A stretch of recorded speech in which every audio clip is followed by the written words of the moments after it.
Que tal a gente fazer uma escavação arqueológica? Mas calma, não vamos atrás de artefatos antigos, não. A gente vai cavar fundo em algo que está no nosso dia a dia, a ideia de cultura. O que essa palavra realmente significa. E depois de desenterrar as origens dela, a gente vai levar essa descoberta para um lugar que molda a vida de todo mundo, a escola. Bom, esse aqui é o nosso mapa. A gente começa pela própria palavra cultura, depois explora as várias dimensões dela e os debates gigantescos que ela causa. E aí, a gente foca em como a cultura aparece na escola e o que isso diz sobre o papel da educação na nossa sociedade. Pode parecer uma pergunta simples, né? A gente usa a palavra cultura o tempo todo, mas o que ela quer dizer de verdade? É sobre arte? É sobre tradição? É um jeito de se comportar? Vamos investigar isso juntos? E olha, não somos só nós que ficamos nessa dúvida, não. O estudioso Raymond Williams chegou a dizer que cultura é uma das palavras mais complexas que existem. Isso já dá uma pista de que o buraco é bem mais embaixo, né? É um conceito cheio, mas cheio de camadas. Então, vamos lá. Pega pau, pincel, nossa primeira escavação vai direto na origem da palavra cultura. E como em todo sítio arqueológico, as camadas mais fundas são as que revelam os significados mais antigos e, muitas vezes, os mais surpreendentes. Pensa só, na sua raiz, lá no latim, colere, cultura era algo que se fazia com a mão na massa. Significava arar a terra, cuidar do gado, cultivar mesmo. Era um processo físico, ativo. Na sua essência, cultura era literalmente sobre fazer as coisas crescerem.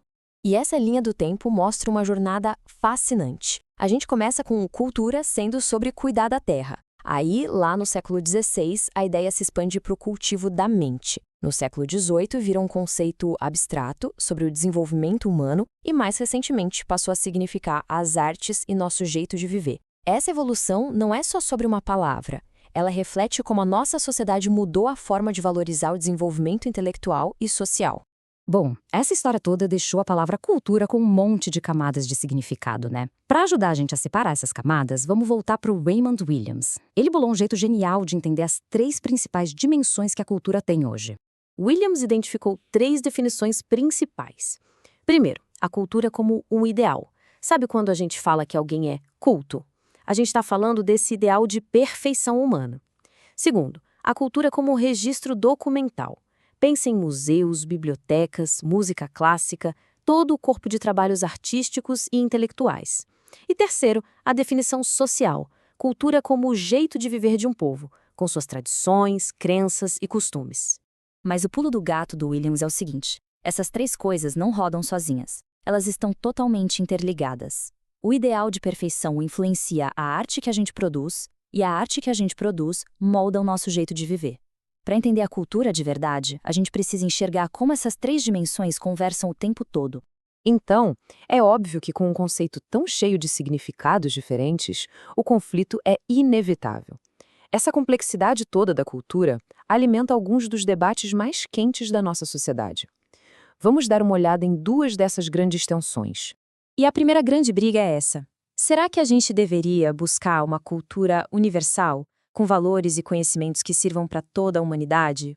Ou isso seria um jeito de apagar a riqueza das culturas locais, que dão identidade e sentido para tanta gente diferente?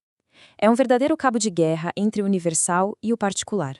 A outra grande tensão é aquela batalha clássica entre a alta cultura, tipo ópera, literatura clássica, e a cultura de massa, filme de super-herói, música pop. Será que uma é melhor que a outra? A citação do Humberto Eco provoca a gente a pensar: quando criticamos a cultura popular, estamos fazendo uma análise de verdade ou só repetindo um preconceito de classe? Fica aí a reflexão. Beleza, agora que a gente já tem toda essa bagagem sobre a complexidade da cultura, vamos levar essa discussão para um lugar que todo mundo conhece bem, onde esses debates acontecem todo dia: a escola. Afinal de contas, o que a escola ensina, se não cultura?